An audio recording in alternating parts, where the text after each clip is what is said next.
Hello, and welcome to episode 261 of The Modern Manager. I'm your host, Mamie Canfor Stewart. Today's guest is Racheal Allen. Racheal is a Lean Six Sigma certified consultant, coach, and CEO with over 20 years of experience as an entrepreneur and C-suite executive. Racheal specializes in helping her clients operationalize their visions, leveraging systems, automation, and delegation strategies. Racheal and I talk about how to establish work processes that get these ideas out of your head and onto paper in a way that doesn't feel like micromanaging. We get into the role of technology to support ways of working, the importance of setting the team up for effective information flow, and so much more. Now here's the conversation. Thank you so much for joining me today, Racheal. I'm really excited to have you on the show. And I just have to acknowledge that we met in an unusual way, halfway or a quarter of the way around the world from here, in a retreat where we weren't even supposed to be talking about business. We were supposed to be relaxing and rejuvenating and finding ourselves, but I'm so glad that we found each other in that space. So thank you so much for joining me. Absolutely. Thank you for having me on the show. All right. So you are an operational expert, and I feel like there's been a tension, at least for me, in being a really good people manager and being a really good systems designer, operational manager. And I think that this can be maybe a tension that happens for some managers around trying to figure out how to create the systems and the infrastructure for their team without making it feel like I'm forcing you to work in my way, or I'm not giving you the autonomy to figure out the work for yourself. So maybe you could start with just laying out what is the operational systematizing side of teamwork, and why is it so important that as managers we put our attention there? Mamie, this is such a great question because in some form or another, I get asked this all the time, right? People work for small businesses or startups because they tend to want more autonomy. They tend to want a little bit more freedom and creativity in how they do their work.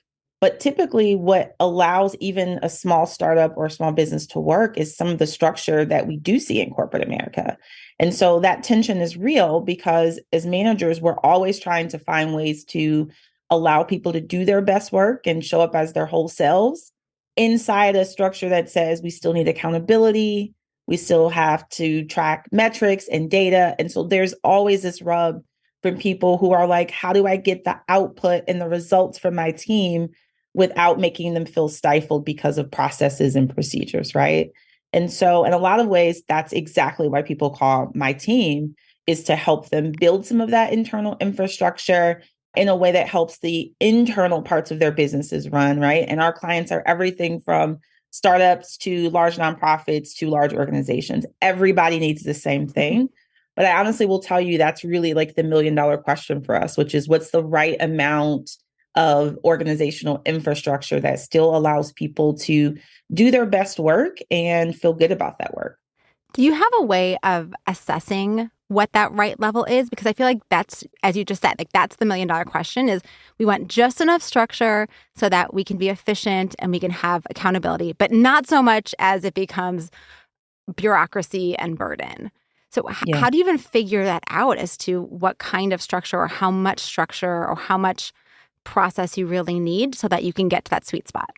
Yeah, so I'll use my own business as an example, which is even though by trade I teach other folks how to do this, I really believe in practicing what I preach. So all of the same type of systems and tools I have to use in my own business, which sometimes actually makes the work more difficult, right? It's easier to just do the work. What's harder is to lay the groundwork so that other people can exist in that same environment. So an example of one of the ways that I typically try to do this is thinking about ways that technology can be our organizational infrastructure, which means wherever I am in the world, I can kind of dive in and see what's happening in my business in real time. Now, I'm going to put an asterisk here and say that is not an easy thing to do, okay? I probably drive my team really crazy with this because I'll say to them, one, it's been part of my personal mission to be on a plane at least once a month and to be somewhere in the world where there's Wi-Fi, which means I might be working on a different time zone or an off hours where my team isn't available for me to figure something out. So I want to be able to go into a platform, and in this case, we'll say it's monday.com that we use, and see every single client facing project, every update, every deliverable. Mm. And I've never bothered anyone to get that information.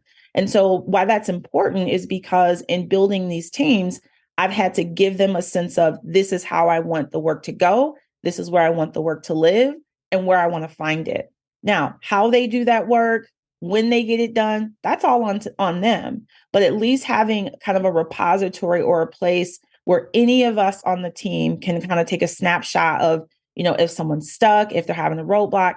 To me, those are tools that allow people to get the work done without you got to tell me every single thing that you're doing or whatever. And so again, I acknowledge that that's not an easy thing, but for me, I want to be able to know what's happening in my business. I don't really want to talk to people a lot. Let me say that too. I don't want to have a lot of conversation about it. I don't want to meet about it. I want to meet about things that are moving the company forward, not the day-to-day things that I could easily see in a project management board, for example. I love this, that the way that you're talking about infrastructure and systems here is not about do step A, then step B, then step C, and you'll get outcome D. It is do your work and let's make sure that the information is being shared in a way that everyone has the access to it that they need in order to do whatever they do to get to outcome D. And that is such a different way to think about systems or structure in setting up a team for success than I think the way many of us think about it, which is I don't want to tell everybody exactly what to do, but that's exactly the opposite of what you're doing. You're giving people the freedom to do it the way they want to while setting the groundwork, as you said, for information to flow so that everyone can be successful in whatever way they do it. I love that. All right. So let's talk about some of the ways that you take a step in that direction. So if you're a team that has Slack and maybe you have some projects somewhere in Asana or Monday.com, but you're using it, right? You don't have quite this infrastructure. How can you start to integrate some of these ways of working so that you're on your way to a system like the one you just described? Yeah. So I think it's going to be important to set the tone as to kind of where your organization is. And this is key because I work with organizations that have no technology whatsoever. So going from zero tech to some kind of platform might be a huge lift for that team. So I generally like to think about, let's get some technology integration in there just to kind of get something going. And that might be as simple as a Google Drive. You'd be surprised as to how many teams are still doing things very analog. There are paper files in places, right? So I would take a look at what's some low-hanging fruit that we could do. It might even be something like using a project management tool just for communication, even if we're not tracking work just yet. As an example, I get a lot of emails and I will tell people that is not the best way to communicate with me. But if we're using some type of collaboration tool to just use that, I think we can grow into a space where the work becomes more collaborative. So I definitely would encourage the implementation of some technology, particularly if you're in a business that you're looking to scale. And I hear people say all the time that they want to scale their operations. They want more business. You can't do that without technology. And so I would say if you're using tools, but without the fidelity, ask yourself, what's the pain point? What's keeping you up at night? And I can tell you the biggest thing for me is not knowing what the heck was going on with our client facing projects. All of the other things I can deal with, but to be able to say, if a client were to call me or say, I'm having an issue with a project manager and what's going on, I want to be able to see how we delivered on that work. Where are we? What's the timeline? What's the challenges? So I say that to say, I think there's a spectrum of how we can introduce technology into our organizations. I think it should start with the biggest problem that your team is facing. And then there'll be some high yield results after that, which means if communication is the challenge, look for a tool that solves that. You kind of grow your way into some of the other things. That makes a lot of sense. And I noticed, at least for myself with my team too, that when we were kind of keeping track of all of our tasks independently, it was hard not only to know kind of where things were at, but also what everyone had on their plates. And so then it made it hard for me to figure out if I need to delegate things, who can I give this to? Because I had no sense of what each person was really doing, what their deadlines were for their own work. And so just getting us all onto one platform and being able to see what each person's kind of managing in their day-to-day just allowed me to then allocate additional work in a way that felt more appropriate given people's not just skill set, but also their capacity. Absolutely. I love that. So let's talk a little bit about where systems and processes fit in teamwork. Because we talked a lot about communications, but are there other kinds of systems or processes that are kind of fundamental to your operations as a team or a business? What a great question, Mimi. I would say I think there are a few things that work really well for that. I think it's definitely going to be the ability to just share resources. Again, this could be files and client-facing deliverables. I'm sorry that I'm going to keep coming back though to technology. Like it's always going to be technology for me, and it might just be the right technology for your team, right? So an example would be as our company has grown, I would feel like I broke the business because tools weren't working anymore, right? And I would get really frustrated because I'm like, wow, like I'm using this CRM, for example, and it's not quite giving me the functionality that I need. So we would end up growing into another one. But I would say number one is the CRM. So for every business that we work with, we're always encouraging them to identify industry specific customer relationship manager software. And I say that one being fundamental because the same way that I like to be able to look into a Monday and see the status of our projects, I also want to be able to look into somewhere and see how many projects are active, how much revenue have we generated, and see data. Again, you'd be surprised as to how many organizations and teams are doing these things in a very analog way, right? And so that CRM is I think, critical for us because it even allows certain people to be on projects and see certain things and then reduce access for other people.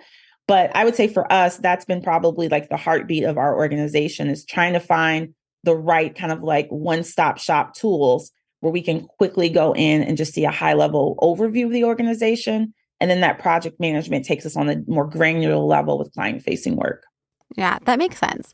Do you feel like having tech tools for everything is helpful? I mean, like, there's so many unique tools now where it's like you can have a tool that is just for helping with agendas and meetings and notes and follow up. And you can have a tool that is just for like performance review management. And you can have a tool that is just for, I don't know, name like anything that you do in a team and in a business. And yes, they can all talk to each other. Thank you, APIs. But is that kind of the goal at the end of the day is to like have your whole system automated and integrated? Or is this a like just kind of where we started, like just put in what you need, like find the right balance, don't overwhelm yourself. Like it's okay to still have some things be on paper. It's okay to have some things still be like living in your email. Yeah, I think there's a little bit of both. And I think depending on where your organization is, it might sit somewhere on that spectrum, right? So I think this is particularly important, again, if we're talking about businesses that are looking to grow and scale, right? So when my business was a lifestyle brand and it was really just about how much business I could take, I could do, I didn't necessarily have to rely so much on all of these things because it was just me. Everything was safe living in my head and whatever came out, came out. Well, as I started to hire people, and this is, I think, a really interesting point, this is where you really start having to rely more on technology and less on your brain and what you can function. So, an example of that is like, even though I teach folks how to use systems, automation, and delegation strategies, delegating is often still a challenge for me because everything kind of lives up here. And so people aren't mind readers. And I have to remember to give them an environment where they can be successful. And so that might mean finding a tool to help me do that for them, right? And so I say that because ultimately, if you're looking to add people and take yourself out of the business, I believe that the businesses that have the strongest propensity to not only grow, but be sustainable generally have more technology than those who don't. But again, I think that all businesses are going to be on some range of that spectrum, right? But again, when I hear folks talking about wanting to be in multiple places at the same, no, you can't do that without technology.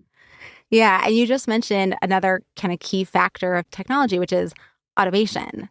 So Yep. we've been talking right now about how to kind of systematize the things that you're doing so information is accessible, right? Information flows, kind of everybody is on the same page.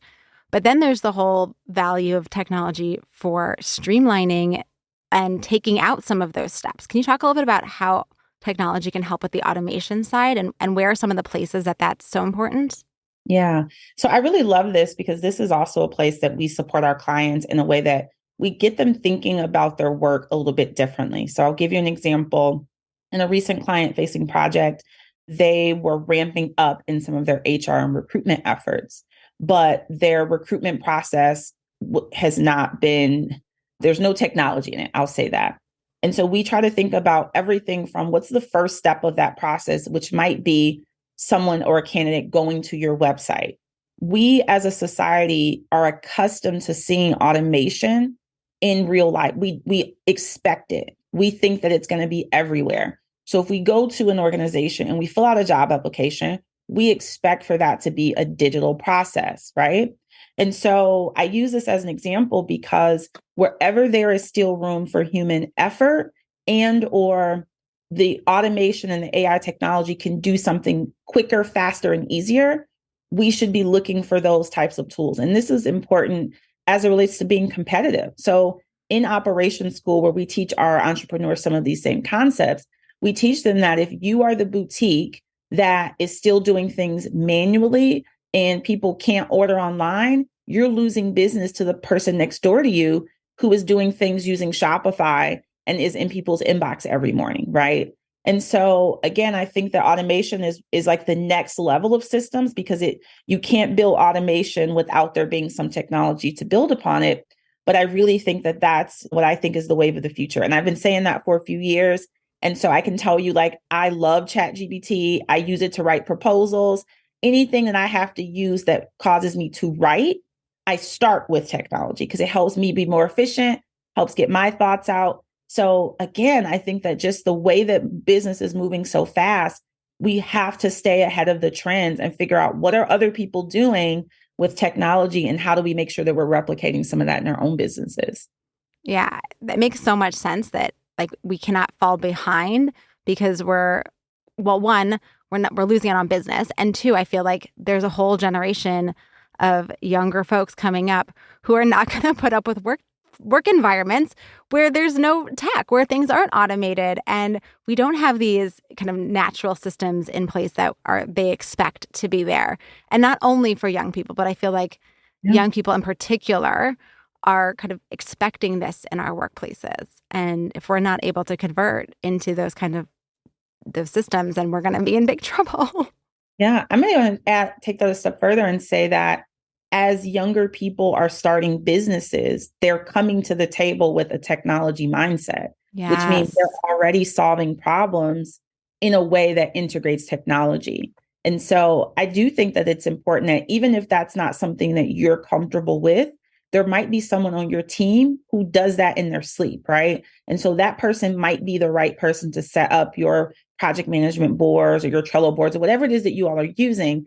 But I just think that getting someone in the organization who can embrace that technology, help other people adopt it is important because again, as we're thinking about who our competition is and will be, they're already coming to the table with a bit of an advantage. Yeah, totally. All right, let's talk a little bit about process documentation because I have found that in my business, before I can really take on a new tool, I have to lay out the process that I am expecting this tool is going to help me do better, either because it's information sharing or because it gives someone else the ability to follow a process that I've laid out that I specifically want them to follow in the ABC order or whatever other kinds of things I might need. But it always starts with me trying to figure out what is the process and what is the goal here. And I kind of just do it however I do it. But how do you actually do it in the kind of optimal way? How do you talk about and teach process documentation so that when you get to the tech spot, you're ready for it? Yeah. So I think I attack this a few different ways.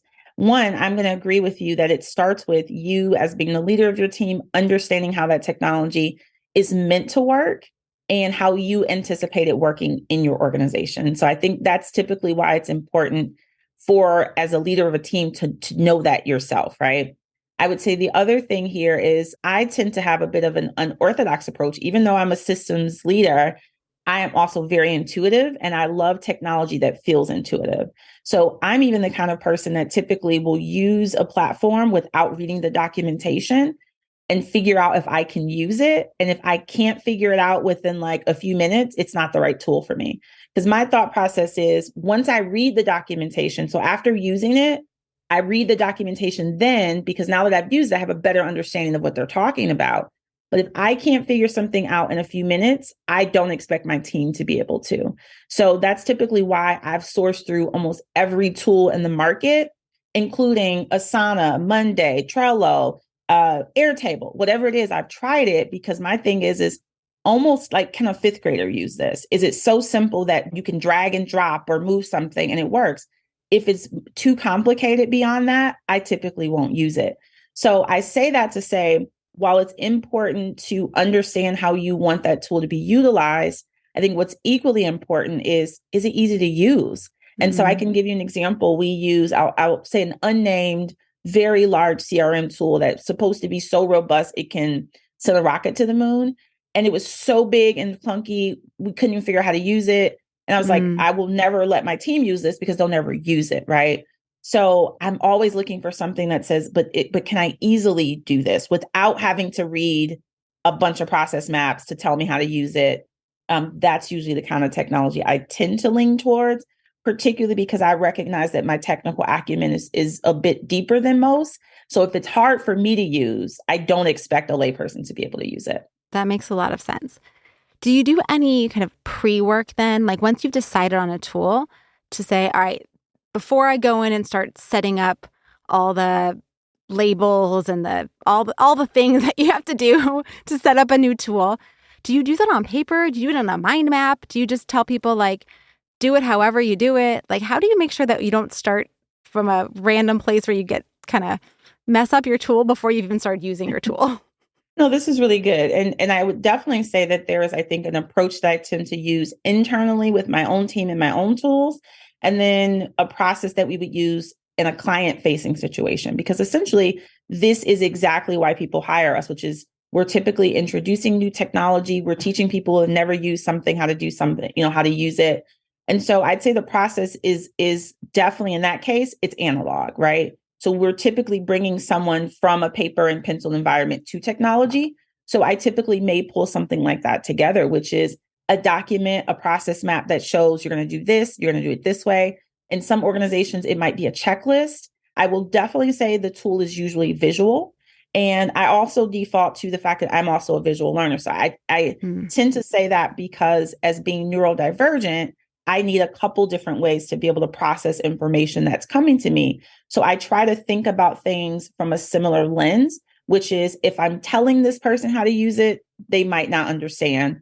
If I give them the drawing, they may not understand. If I give them a checklist, they may not understand. If I give them a few of those things kind of put together, they might be like, okay, I got it now, right? So I definitely try to use different modalities to try to approach something that is really simple, but recognizing I'm leaving this behind because even the person that I'm training right now might not be the only person who utilizes this tool.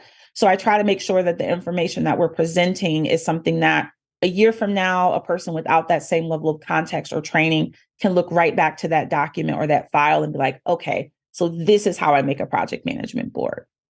It's so important to remember that there's a phase of onboarding to the tools, but then there's the maintenance phase, and then there's the re-onboarding of new team members. And I don't know, I haven't even really thought about that. I feel like every time I get a new team member, I pick a new tool for all of us to shift over to, which is a whole other problem.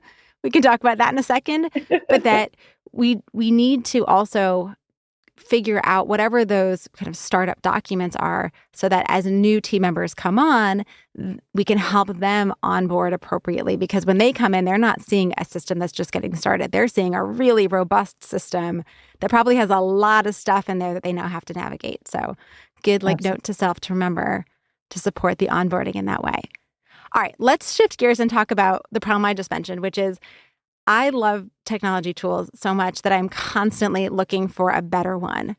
And it's a good thing that my team, I have a team because I feel bad switching all the time. And so they make me stay on a tool until we've kind of broken it, as you said, kind of outgrown it.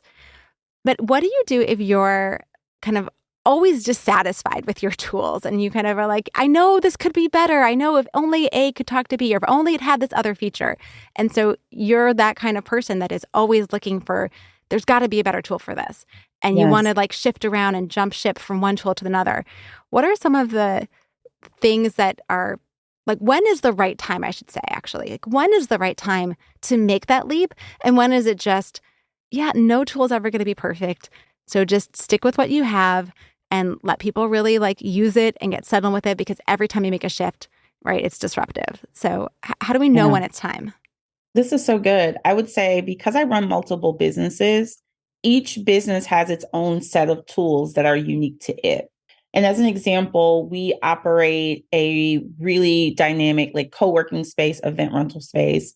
And we kept kind of like breaking the CRM around booking, because originally we went into the business model thinking, hey, most of our bookings are going to come from internal members who will already have been in our community, and then they're going to rent. And it was the opposite. So these are now strangers who are not members, who have never been to this place, and they want to be able to book 100% online. And so as an example, we noticed that when business was starting to be impacted by your ability to book, we knew like, hey, this is a sign that we need to fix this system. Meaning more than once, we heard people say things like, hey, the site is really confusing. I don't know how many times you need to hear somebody say that before you're like, let me fix this problem. And so I think why that's important is, if it's impacting your ability to do the work in the way that you intended, you need to find the right tool. On the other side of the house with our consultancy team, for example, it's not broke, why fix it? I agree that I'm one of those people who are always looking for a better tool. And I still have not found a tool that 100% meets my needs. So much so, like if I didn't have enough on my plate, I'd be a developer, because I'd be trying to figure out, how do you create the right CRM for consultants who are managing other people's work and who need some of those same tools that they use for their own businesses, for their clients? But I got enough to do, so I won't try to take on that problem. But I think it's about, is it impacting your ability to do your work, right? Are people complaining? Is business slow?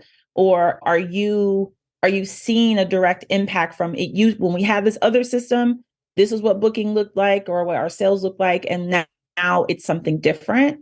But I agree that there has to be a point when you say, I've got to allow some natural and organic time for that technology to even be fully utilized, right? Because most of the time, we're never really using the tools to its greatest capabilities in the first place. Yeah.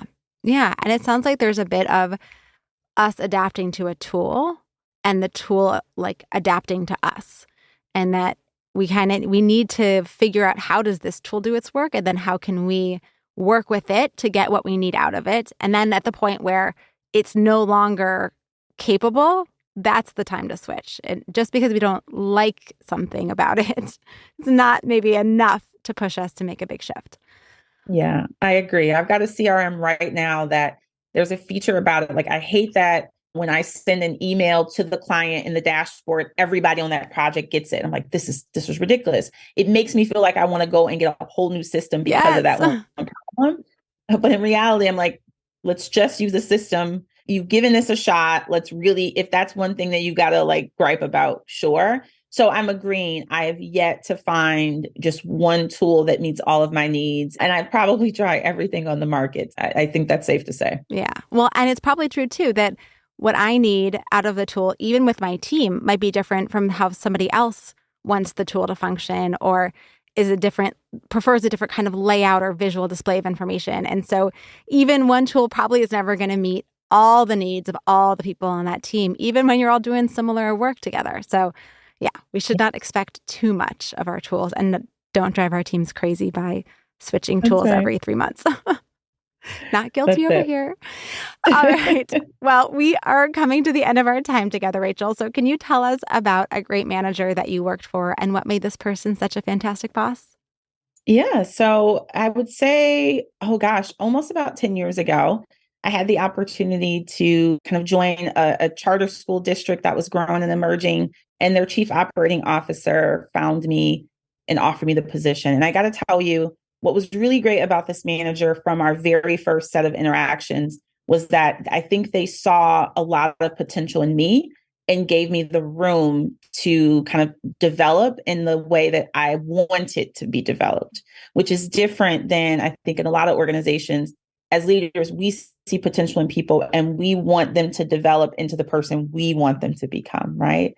And so I felt with this person that for the first time, almost ever, that they saw that there was so much that could be possible if I just had the runway to do it.